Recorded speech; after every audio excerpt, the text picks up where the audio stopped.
आज हम मांग की कीमत लोच मापने की बिंदु विधि को जानेंगे।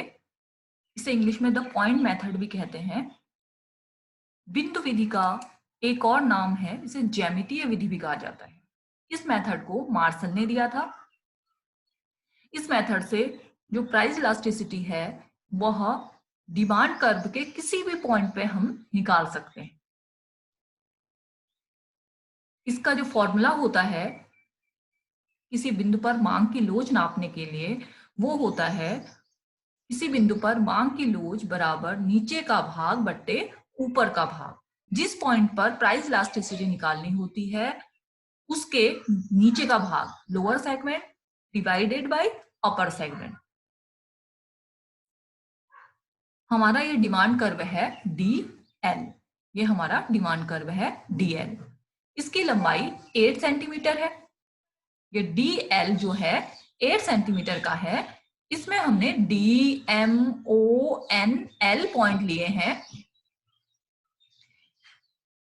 किसी भी दो पॉइंट के बीच में हमने लंबाई जो है वो 2 सेंटीमीटर की रखी है, 2 सेंटीमीटर है। डीएम इक्वल टू आपका हो गया 2 सेंटीमीटर, एमओ भी हमारा 2 सेंटीमीटर, ओ एन भी हमारा 2 सेंटीमीटर, एनएल भी हमारा 2 सेंटीमीटर है।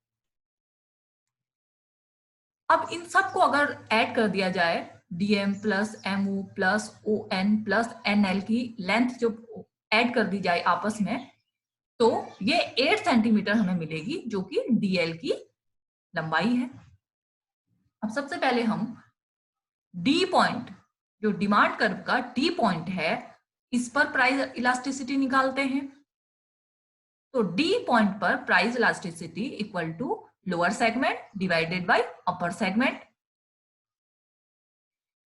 प्राइस इलास्टिसिटी के लिए हमने सिंबल लिया है ईपी इक्वल टू, अब देखो लोअर सेगमेंट क्या है डी एल, नीचे का भाग क्या है डी एल। जो डिमांड कर्व का डी पॉइंट है इससे नीचे का भाग पूरा डी एल और ऊपर का भाग है ही नहीं क्योंकि यहां पर हमारा डिमांड कर्व खत्म हो जा रहा है। तो ऊपर का भाग जो होगा अपर सेगमेंट इसका होगा 0। अब डीएल की लेंथ कितनी है 8 है और डिवाइड किया हमने 0 से। 0 से किसी भी नंबर को अगर डिवाइड करते हैं तो इंफिनिटी आता है, तो यहां पर हमारा क्या आएगा इंफिनिटी। तो प्राइस इलास्टिसिटी डी पॉइंट में हमारी इंफिनिटी हो। अब ऐसे ही एम पॉइंट पर हम निकालते हैं प्राइस इलास्टिसिटी। एम पॉइंट पर price elasticity equal to lower segment divided by upper segment. ये हो गई ई पी। प्राइस इलास्टिसिटी के लिए हमने ईपी इक्वल टू, अब लोअर सेगमेंट एम से नीचे का भाग, एम बिंदु से नीचे का भाग कैसे लेंगे, हमारे राइट हैंड की साइड की ओर। ये एम से नीचे का भाग जो हमने रेड एरो से भी दिखाया एम एल, और ऊपर का भाग जो हमारे लेफ्ट हैंड की साइड है ये हो गया एम डी।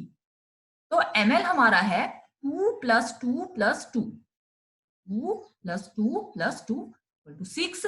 एम एल हो गया हमारा 6 और एम डी हो गया हमारा 2। यहां से यहां तक की लेंथ 2 सेंटीमीटर है। एमडी की लेंथ है हमारी, एमडी या डीएम, इसकी लेंथ कितनी है हमारी 2 सेंटीमीटर। 2 से 6 को डिवाइड किया 3 आ गया। 3 1 से बड़ा है, 3 is greater than 1, then EP is greater than 1। EP is greater than 1। M point पर जो मांग की लोच है वो 1 से अधिक है। अब ऐसे ही ओ पॉइंट में मांग की लोच निकालते हैं। ओ पॉइंट पर मांग की लोच के लिए वही फॉर्मूला वही होगा, lower segment divided by upper segment. तो ओ से लोअर सेगमेंट हमारा ओएल होता है जो हमारे राइट हैंड की साइड है, और ओ से ऊपर की अगर लेफ्ट हैंड की ओर जाएंगे हम ओ डी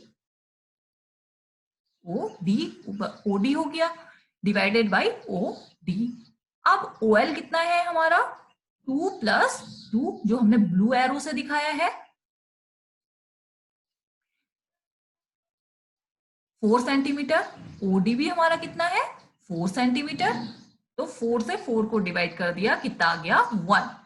तो प्राइस इलास्टिसिटी कितनी आ गई 1। तो ओ पॉइंट पर जो मांग की लोच होगी वो होगी एक इकाई लोचदार। अब हम एंड पॉइंट पर मांग की लोच लेते हैं। एंड पॉइंट पर मांग की लोच निकालने के लिए lower segment divided by upper segment, formula वही लगेगा। तो एल से लोअर सेगमेंट क्या है, एल से नीचे का भाग, एन से नीचे का भाग क्या है, एन। एन बिंदु पर निकालनी है मांग की लोच, तो एन बिंदु पर मांग की लोच निकालने के लिए एन से नीचे का भाग लोअर सेगमेंट एन एल और divided by N D, N से ऊपर का भाग N D equal to NL कितना है हमारा 2 सेंटीमीटर और एनडी कितना है हमारा 6 सेंटीमीटर। 6 से 2 को डिवाइड करेंगे तो 0.33 आ गया और 0.33 1 से कम है, लेसर देन 1, पॉइंट में है, तो यहां पर price elasticity is lesser than 1 होगी। अब ऐसे ही हम एल बिंदु पर भी निकालेंगे मांग की लोच। एल इसका सबसे लोएस्ट पॉइंट है, जो हमारा डिमांड कर्व है डीएल उसका सबसे लोएस्ट पॉइंट है एल। एल पर प्राइस इलास्टिसिटी निकालने के लिए वही फॉर्मूला वही रहेगा, lower segment divided by upper segment. Lower segment हमारा लोअर सेगमेंट है ही नहीं क्योंकि एल लास्ट पॉइंट है, जैसे डी लास्ट पॉइंट था वैसे ही एल भी लास्ट पॉइंट है, तो नीचे का भाग कुछ होगा ही नहीं, 0 लिख दिया हमने, है ही नहीं तो 0। ऊपर का भाग हो गया हमारा एल डी, एल डी हमारा हो गया 8, 2 + 2 + 2 + 2, ठीक है, ये हो गया 8। अब 8 से 0 को डिवाइड करेंगे, अगर किसी 0 को किसी भी नंबर से डिवाइड किया जाता है तो 0 ही आता है, तो यहाँ पे भी 0 ही आएगा, तो यहाँ पर प्राइस इलास्टिसिटी क्या होगी हमारी 0।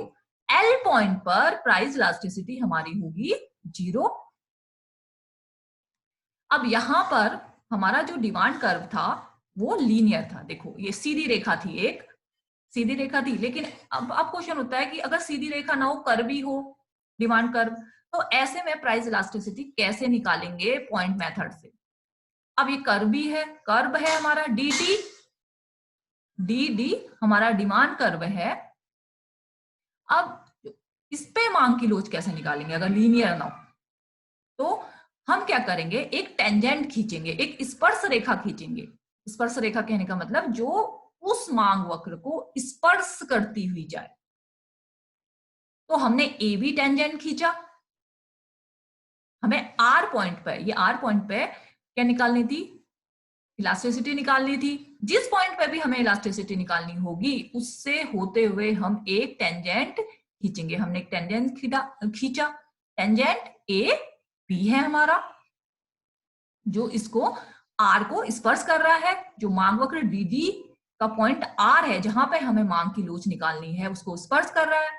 इसमें भी सूत्र वही लगाएंगे, नीचे का भाग बटे ऊपर का भाग।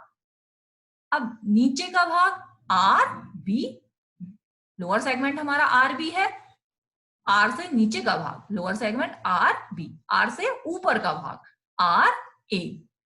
तो हम इसकी लेंथ को मेजर कर लेंगे, हमने करी है आरबी तो मान लो 2 है और आर ए हमारा कितना है 6 है, 6 को हमने 6 में 2 में हमने 6 से भाग दिया, 2 को 6 से डिवाइड कर दिया, तो हमारा कितना आया 0.33।